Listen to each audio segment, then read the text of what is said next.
اعوذ باللہ من الشیطان الرجیم، بسم اللہ الرحمن الرحیم۔ سورۃ الروم آیت نمبر 28۔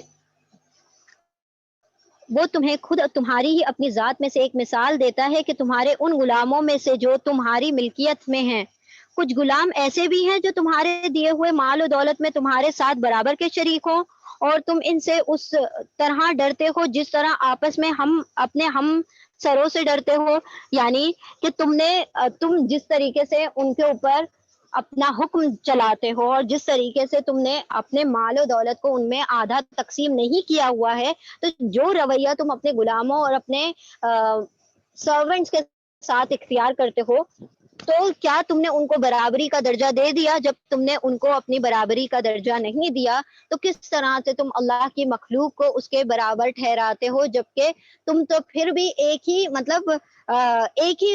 آدم کی اولاد ہو، لیکن تمہارے رب اور تمہاری مخلوق کا تو کوئی کمپیریزن ہی نہیں ہے، کسی بھی قسم کا جوڑ ہی نہیں بنتا جس کو تم نے اللہ کے برابر لا کر کھڑا کر دیا ہے۔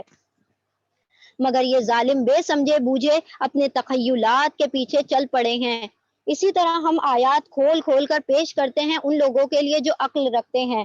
اب کون اس شخص کو راستہ دکھا سکتا ہے جسے اللہ نے بھٹکا دیا ہو؟ یعنی جو بھٹکنے میں خود جس نے بھٹکی ہوئی راہیں، گمراہی کی راہیں اختیار کر لی ہوں، تو اللہ سبحانہ و تعالیٰ بھی ایسے لوگوں کو پھر راستہ نہیں دیا کرتا، ایسے لوگوں کا تو کوئی مددگار نہیں ہو سکتا۔ بس اے نبی صلی اللہ علیہ وسلم، آیت نمبر 30۔ بس اے نبی صلی اللہ علیہ وسلم اور نبی کے پیرووں، یعنی کہ نبی کے ماننے والوں، یکسو ہو کر اپنا رخ اس دین کی سمت میں جما دو، قائم ہو جاؤ اس فطرت پر جس پر اللہ نے انسانوں کو پیدا کیا۔ اب دیکھیں، آپ صلی اللہ علیہ وسلم کی حدیث کا مفہوم ہے، ہر بچہ جو ہوتا ہے وہ فطرت پر پیدا ہوتا ہے، یعنی جب وہ پیدا ہوتا ہے تو وہ مسلمان پیدا ہوتا ہے۔ وہ جب اس کے والدین ہوتے ہیں اسے یہودی بناتے ہیں یا اسے کافر بنا دیتے ہیں، مشرک بنا دیتے ہیں، مسلمان بنا دیتے ہیں، وہ جس گھر میں پیدا ہوتا ہے وہ ویسا ہو جاتا ہے، ورنہ وہ دین فطرت پر ہی پیدا ہوتا ہے اور وہ قلب سلیم لے کر پیدا ہوتا ہے، جو اللہ سبحانہ وتعالیٰ نے اس کو جیسا پیدا کیا، یعنی جس طریقے سے وہ عالم ارواح پر تھا وہ ویسے ہی پیدا ہوتا ہے۔ اب یہ جو کرسچینٹی میں جو ایک مطلب ان کا ماننا یہ ہے، ہمارے اس میں یہ ہے کہ بچہ جب پاک ہوتا ہے تو وہ معصوم ہوتا ہے اور پھر پاکیزہ ہوتا ہے، گناہوں سے مبرہ ہوتا ہے۔ ان کا یہ ہے کہ جو بچہ پیدا ہوتا ہے تو پھر وہ گناہوں کے ساتھ لبریز پیدا ہوتا ہے، اور پھر اسی لیے ان کو وہ جو بیپٹزم کیا جاتا ہے، وہ ایک زیفرن کلر کے جو پانی میں ان کو ڈبایا جاتا ہے اور ڈبکی دے دی جاتی ہے اور پھر وہ نکالا جاتا ہے، تو وہ سمجھتے ہیں اب جا کے یہ پاک ہو گیا، اب وہ عیسائی ہو گیا اور پوری طرح سے اب یہ پاک ہو گیا۔ یعنی وہ یہ کہتے ہیں کہ اما حوا نے جو گناہ کیا تھا، نعوذ باللہ، درخت کا پھل کھا لیا تھا جس کی وجہ سے ہمیں سزا ملی، اور وہی چیز جو ہے اب سارے بچے بھگت رہے ہیں، نعوذ باللہ۔ اللہ سبحانہ وتعالیٰ نے بتا دیا کہ اما حوا سے غلطی نہیں ہوئی تھی، بلکہ آدم علیہ السلام بھی ساتھ شامل تھے، اور دونوں ہی نے درخت کا پھل کھایا تھا، صرف عورتوں نے نہیں۔ وہ جو انہوں نے بنا دیا کہ صرف عورتیں جو ہوتی ہیں اور فساد کی جڑ ہوتی ہیں، تو اللہ سبحانہ وتعالیٰ نے اس کا یہاں پر قرآن کریم میں کلیریفیکیشن دے دیا ہے کہ دونوں نے اس کا پھل کھایا تھا اور دونوں ہی کو شیطان نے پھسلایا تھا، صرف عورت کو نہیں پھسلایا تھا۔ تو یہاں پر اللہ سبحانہ وتعالیٰ نے وہی بات واضح کر دی کہ ہر بچہ دین فطرت پر پیدا ہوتا ہے، وہ اس کے والدین ہی ہوتے ہیں جو اس کو اس کی فطرت سے تبدیل کرتے ہیں، اور دین فطرت کون سا ہے؟ اسلام۔ تو یعنی ہر بچہ جب پیدا ہوتا ہے وہ اسلام پر پیدا ہوتا ہے، مسلمان پیدا ہوتا ہے۔ اللہ کی بنائی ہوئی ساخت بدل نہیں سکتی، نہ ہی بالکل راست اور درست دین ہے، مگر اکثر لوگ سوری یہاں پر کچھ پرنٹنگ مسٹیک ہے، بلکہ یہی اکثر ذالک دین القیم ولکن اکثر الناس لا یعلمون، بلکہ یہی دین القیم ہے، یعنی کہ سیدھا راستہ ہے، اور لیکن اکثر لوگ اس بات کو نہیں جانتے، یعنی کہ اسلام جو ہے دین حق ہے اور یہی سیدھا راستہ ہے، لیکن لوگ اس کو سیدھا نہیں جانتے، لوگ اس کی طرف گامزن نہیں ہوتے، یہ ان کی کوتاہی ہے، لیکن دین میں کسی بھی قسم کی نہ کمی ہے نہ بیشی ہے، اور یہ ٹھیک قیم دین ہے، یعنی کہ بالکل سیدھا راستہ ہے۔ قائم ہو جاؤ اس بات پر اللہ کی طرف رجوع کرتے ہوئے اور ڈرو اس سے، اور نماز قائم کرو، اور نہ ہو جاؤ ان مشرکین میں سے جنہوں نے اپنا آپ دین الگ بنا لیا ہے اور گروہوں میں بٹ گئے ہیں. ہر ایک گروہ کے پاس جو کچھ ہے اسی میں وہ مگن ہو گیا ہے. یعنی ہر کوئی اپنا اپنا گڑھ لیتا ہے اور پھر اس کا ایک نیا دین کھڑا کر لیتا ہے اور اسی کے اوپر وہ کیا ہو جاتا ہے, اسی پہ محنتیں شروع کر دیتا ہے. تو تم ان کافروں کی طرح اپنے دین کو ٹکڑے ٹکڑے نہ کر لو, بلکہ جو سیدھا دین تمہیں بتا دیا گیا ہے اس کو تھام لو. لوگوں کا حال یہ ہے کہ جب انہیں کوئی تکلیف پہنچتی ہے تو اپنے رب کی طرف رجوع کر کے اسے پکارتے ہیں. پھر جب وہ اپنی کچھ رحمت کا ذائقہ انہیں چکھا دیتا ہے تو یکایک ان میں سے کچھ لوگ شرک کرنے لگتے ہیں تاکہ ہمارے کیے ہوئے احسان کی ناشکری کریں. اب جیسے کہ وہ ایگزامپل ہے کہ کسی کو اولاد نہیں ہوتی اور پھر وہ بابا اور اس چیز کے چکر میں, تعویذ اور گنڈوں کے چکر میں لگ جاتے ہیں, اور پھر کہیں اللہ سبحانہ و تعالیٰ اپنی رحمت سے ان کو اولاد عطا کر دے تو پھر وہ جا کے بابا کا بڑا شکر ادا کرتے ہیں, پھر ان کو نذرانے چڑھاتے ہیں اور سارا کچھ کر رہے ہوتے ہیں. کیوں؟ کیونکہ انہیں لگتا ہے کہ یہ تو بابا کی دعا اس سے ہوا ہے. لیکن اللہ نے قرآن میں فرما دیا کہ اولاد دینے کا ہم جسے چاہے دیں, جسے نہ چاہے نہ دیں, اور جسے چاہے دونوں دے دیں, جسے چاہے ایک ہی دے دیں. یہ تو ہمارے اختیار میں. لیکن جب بندوں نے قرآن نہیں کھولا تو کہاں سے پتا چلے کہ یہ دین حق کیا ہے اور وہ ساری فضولیات کیا ہیں. تو وہ کیا ہوتے ہیں, پھر اپنے شریکوں کو کیا کر دیتے ہیں, اس کا کریڈٹ دے دیتے ہیں, جبکہ رحمتیں پہنچانے والا تو تمہارا رب ہی ہے, نجات دینے والا رب ہے. مصیبتوں میں, آزمائشوں میں وہ ڈالتا ہی اس لیے ہے تاکہ وہ دیکھ لے کہ کون کتنا پختہ ایمان والا ہے. انہیں جب مزہ چکھایا جاتا ہے رحمت کا, ان میں سے یکایک کچھ لوگ شرک کرنا شروع کر دیتے ہیں اور اللہ کی ناشکریاں شروع کر دیتے ہیں اور اللہ کے احسان کو بھلا دیتے ہیں. اچھا مزے کر لو, عنقریب تمہیں معلوم ہو جائے گا. کیا ہم نے کوئی سند اور دلیل ان پر نازل کی ہے جو شہادت دیتی ہو کہ اس کے شرک کی صداقت پر جو یہ کر رہے ہیں؟ یعنی اللہ سبحانہ و تعالیٰ نے تو ایسا کوئی چیز اس قرآن میں نازل نہیں کی اور یہ خود ہی اپنا خود ساختہ دین بنا کر اس پر چل پڑے ہیں. جب ہم لوگوں کو رحمت کا ذائقہ چکھاتے ہیں تو وہ اس پر پھول جاتے ہیں, یعنی اترانے لگتے ہیں, اور جب ان کے اپنے کیے کرتوتوں سے ان پر مصیبتیں آتی ہیں تو یکایک وہ مایوس ہونے لگتے ہیں. کیا یہ لوگ دیکھتے نہیں ہیں کہ اللہ ہی رزق کشادہ کرتا ہے جس کے لیے چاہتا ہے اور تنگ کرتا ہے جس کے لیے چاہتا ہے. یعنی پھر الزامات اللہ کی رحمت سے مایوس ہو جاتے ہیں اور پھر اللہ کو بلیم کرنا شروع کرتے ہیں, کمپلینس کرنا شروع کرتے ہیں, اللہ کی ذات پر باتیں کسنا شروع کر دیتے ہیں, اور جب کچھ فائدہ ہوتا ہے تو پھر وہ یکایک کیا کہتے ہیں, اپنے آپ کو اترانا شروع کر دیتے ہیں, زمین میں اکڑ کر چلنا شروع کر دیتے ہیں. یقیناً اس میں بہت سی نشانیاں ہیں ان لوگوں کے لیے جو ایمان لاتے ہیں. بس اے مومن رشتہ دار کو اس کا حق دے دے, یعنی کہ اے ایمان والو رشتہ داروں کو ان کا حق دے دیا کرو, اور مسکینوں کو بھی اور مسافروں کو بھی ان کا حق دے دو. اب یہ یعنی حق دینا یعنی کہ ان کے اوپر ظلم نہ کرو, ان جو جس چیز کا مستحق ہے اسے وہ ادا کر دیا جائے. یہ طریقہ بہتر ہے ان لوگوں کے لیے جو اللہ کی خوشنودی چاہتے ہیں, جو اللہ کے لیے, اللہ کی رضا کے لیے سارا کچھ کرتے ہیں. تو وہ کیا کرتے ہیں, لوگوں کے بھی حق نہیں, مطلب نہ لوگوں کے حق تلفی کرتے ہیں نہ اللہ کی حق تلفی کرتے ہیں, بندوں کے بھی حقوق العباد اور حقوق اللہ بخوبی نبھاتے ہیں. بس اے مومن رشتہ داروں کو حق دے دو, مسکینوں کو اور مسافروں کو, یہی بہتر طریقہ ہے جو اللہ کی خوشنودی چاہتا ہو اور وہی فلاح پانے والے ہیں. آیت نمبر 39. اور جو زکوٰۃ تم اللہ کی خوشنودی حاصل کرنے کے ارادے سے دیتے ہو, اسی کے دینے والے در حقیقت اپنا مال بڑھاتے ہیں. بس ظاہر وہ نظر آتا ہے کہ ہمارے مال میں سے کچھ کم ہو گیا, لیکن اللہ نے جب کہہ دیا کہ وہ بڑھ گیا تو واقعی وہ بڑھ گیا, اور جو مال دے دیا جاتا ہے اصل مال وہی بچ جاتا ہے. وہ جو ہمارے سامنے بچا ہوا ہے وہ بچتا نہیں ہے, وہ تو خرچ ہو جاتا ہے, لیکن باقی جو ہم نے دے دیا اللہ کی راہ میں وہ اللہ کے اکاؤنٹس میں, اللہ کے بینک میں جمع ہو جاتا ہے, جو ہمیں پورا کا پورا اس کے تمام فوائد کے ساتھ ادا کر دیا جائے گا. اللہ ہی ہے جس نے تم کو پیدا کیا, پھر تمہیں رزق دیا, پھر وہ تمہیں موت دے گا, پھر وہ تمہیں زندہ کرے گا. کیا تمہارے ٹھہرائے ہوئے شریکوں میں سے کوئی ایسا کر سکتا ہے جو ان میں سے کوئی بھی کام کر سکے, پیدا کر سکے, رزق دے سکے, موت دے سکے, زندگی دے سکے؟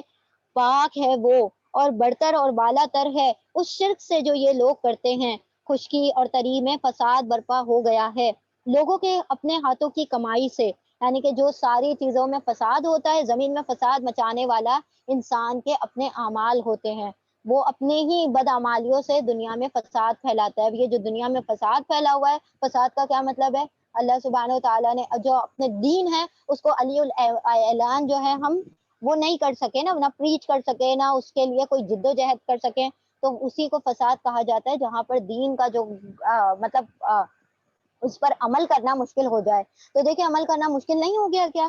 ہماری مسجدیں بند نہیں ہو گئی کیا؟ لوگوں کو رستوں پر نکلنے دیا جا رہا ہے کیا؟ تو بالکل یہی بات ہے کہ جب انسان کے اعمال خراب ہو جاتے ہیں تو پھر ان کا دین پر چلنا مشکل ہو جاتا ہے اور زمین میں فساد پھیل جاتا ہے۔ تاکہ مزہ چکھیں ان کے اپنے ہاتھوں کی کمائی سے، تاکہ مزہ چکھائیں ان کو ان کے بعض اعمال کا، شاید کہ وہ باز آ جائیں۔ اے نبی صلی اللہ علیہ وسلم ان سے کہو کہ زمین میں چل پھر کر دیکھو پہلے گزرے ہوئے لوگوں کا کیا انجام ہوا ہے، ان میں سے اکثر شرک کرنے والے تھے، مشرک تھے۔ بس اے نبی صلی اللہ علیہ وسلم اپنا رخ مضبوطی کے ساتھ جما دو اس دین راست کی سمت میں، قبل اس کے کہ وہ دن آ جائے جس کے ٹل جانے کی کوئی صورت اللہ کی طرف سے نہیں ہے۔ یعنی اللہ نے جس کا وعدہ کر دیا ہے وہ ایک بار آ جائے گا، قیامت کا دن یا پھر موت کا دن، تو پھر وہ ٹلنے کا نہیں۔ اس سے پہلے اپنے آپ کو دین کے لیے، اقامت دین کے لیے کھڑے ہو جاؤ، جد و جہد کرنا شروع کر دو۔ اس دن لوگ پھٹ کر ایک دوسرے سے الگ ہو جائیں گے۔ جس نے کفر کیا ہے اس کے کفر کا وبال اسی پر ہے، اور جن لوگوں نے نیک عمل کیا ہے وہ اپنے ہی لیے فلاح کا راستہ صاف کر رہے ہیں، تاکہ اللہ ایمان لانے والوں اور عمل صالح کرنے والوں کو اپنے فضل سے جزا دے دے۔ یقیناً وہ کافروں کو پسند نہیں کرتا۔ انہ لا یحب الکافرین، آیت نمبر 46۔ اس کی نشانیوں میں سے یہ ہے کہ وہ ہوائیں بھیجتا ہے بشارت دینے کے لیے بارشوں کی، اور تمہیں اپنی رحمت سے بہرہ مند کرنے کے لیے، اور اس غرض کے لیے کہ کشتیاں اس کے حکم سے چلیں اور تم اس کا فضل تلاش کرو۔ یعنی کشتیوں کے ذریعے سے بھی اس کا فضل تلاش کرتے ہو تم، مطلب جب سمندروں میں اتر آتا ہے جبھی مچھلیاں آتی ہیں، پھر تم جب سمندروں کا پانی جوش مارتا ہے تب تم کیا کرتے ہو؟ تجارتیں کرتے ہو، ایک جگہ سے دوسرے ملکوں کو کیا کرتے ہو؟ اپنے جہازوں کو لے جاتے ہو، تو اس سے فضل تلاش کرتے ہو۔ پھر بارشیں ہوتی ہیں، تمہاری کھیتیاں اگتی ہیں، اس سے فضل تلاش کرتے ہو اپنے رب کا، اور اس کے تم شکر گزار بنو۔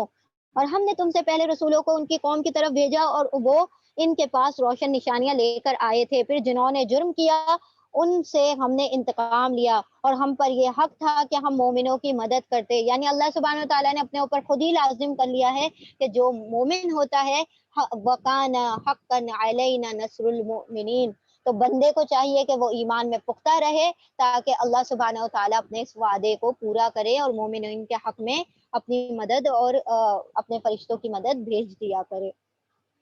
آیت نمبر 48۔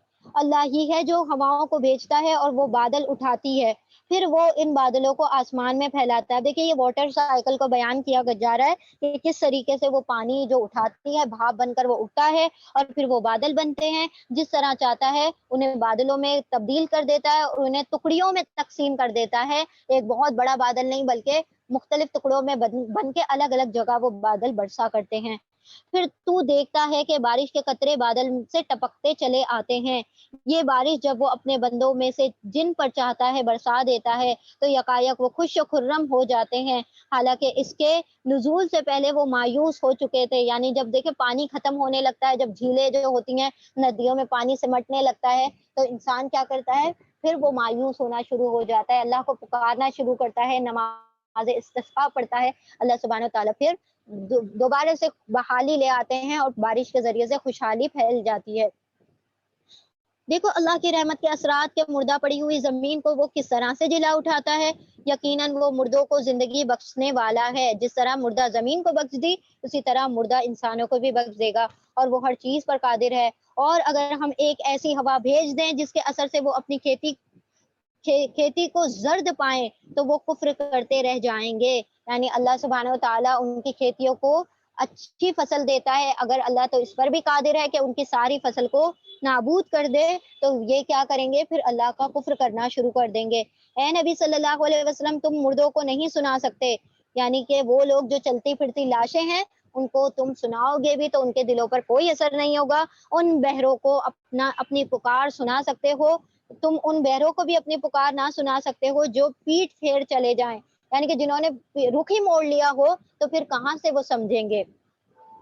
اور نہ تم اندھے کو ان کی گمراہی سے نکال کر راہ راست دکھا سکتے ہو، تم تو صرف انہی کو سنا سکتے ہو جو آیات پر ایمان لاتے ہیں اور سر تسلیم خم کر دیتے ہیں، اپنے سروں کو جھکا لیتے ہیں اور اللہ کے آگے اپنے آپ کو سرنڈر کر دیتے ہیں۔